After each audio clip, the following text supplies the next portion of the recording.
I've always loved to travel, and in many ways it ruined me, because it's given me a sense of adventure that even at my age I need to somehow fulfill. I used to take middle-aged and older people abroad for therapeutic reasons.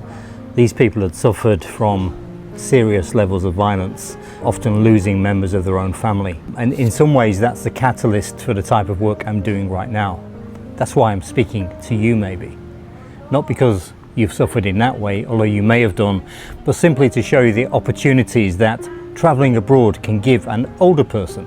At the moment I'm living in Southeast Asia. In a few months' time I'm travelling to China, then travelling to Ireland, probably Spain, then over to England where I do a little bit of work, stay there, go to Northern Ireland, then somehow go from England over to Vietnam, then going into Cambodia, and then going from there back to the Philippines. That's the adventurous life I sort of crave. I don't need the nice houses, I certainly don't need the nice cars, though I do have a couple of places which I rent out. But yeah, life to me is an adventure. I suppose I'm doing videos like this to help people of a certain age who are also looking for adventure later in life. It is possible to travel the world and enjoy yourself and appreciate different types of existence.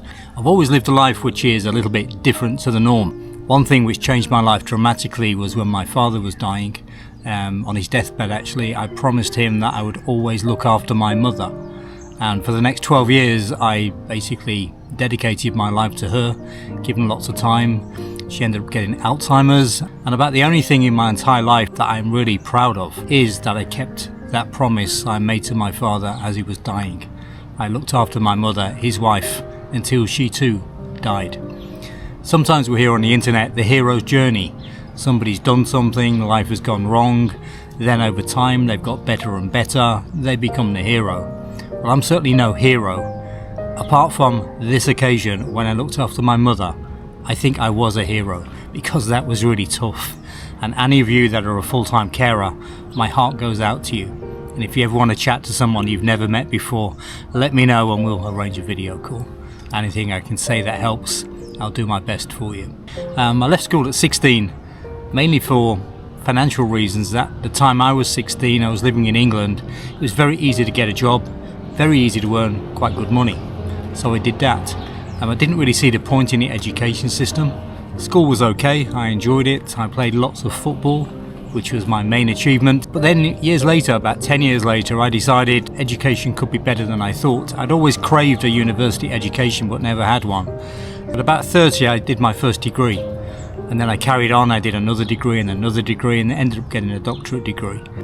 And the learning there, after I finished the doctorate, you know you're educated when you realise how little you know. And compared to being that carer, compared to having to look after somebody, compared to losing quite a lot of freedom, even finances because of looking after someone, certainly career, that learning was far more powerful even today than the 4 degrees I have. So if you don't have a typical education, if you don't have the qualifications that life expected of you at one stage, don't worry. Life itself is the experience. My late grandmother, I seem to remember, had 6 kids, including one of them being my father. The thing that impressed me about my grandmother, she was a machinist. She made shirts in a factory in Manchester. I think she caught 3 buses a day to work. She was a single parent because her husband had died early in his 30s, I think of cancer. The fact that my grandmother with little money brought up 6 children, to me she is one of these heroes. Everything went wrong, but she survived. A wonderful woman, a very hard woman as well, who I really admired. So this sort of hero's journey I'm thinking of talking about on places like YouTube is going to include that type of story. Include what I've seen, what I've learnt in life, and perhaps I can share with you, not just to tell you what I've done, but to get you maybe to activate what you really want to do right now and in the future. No point just listening if you're not going to do something about it. So if you're thinking of travelling, if you're thinking of moving abroad, even if you're in your 70s, yeah, contact me. I'll do everything I can to share the story, give you ideas. And if just one person is activated, if one person's life changes, wonderful. All the way through anything I say, think how can you activate something special in your life from something I've said. It might only be one or two little words. That could be enough for you. So don't let aging stop you creating the adventure you've always wanted. Hope I'm not insulting you by suggesting you're old. The people we took abroad, they always found the experience transformative. Just being in a different environment, seeing peoples they'd never seen before, it just did something. It went straight to their heart and their soul, not just the brain.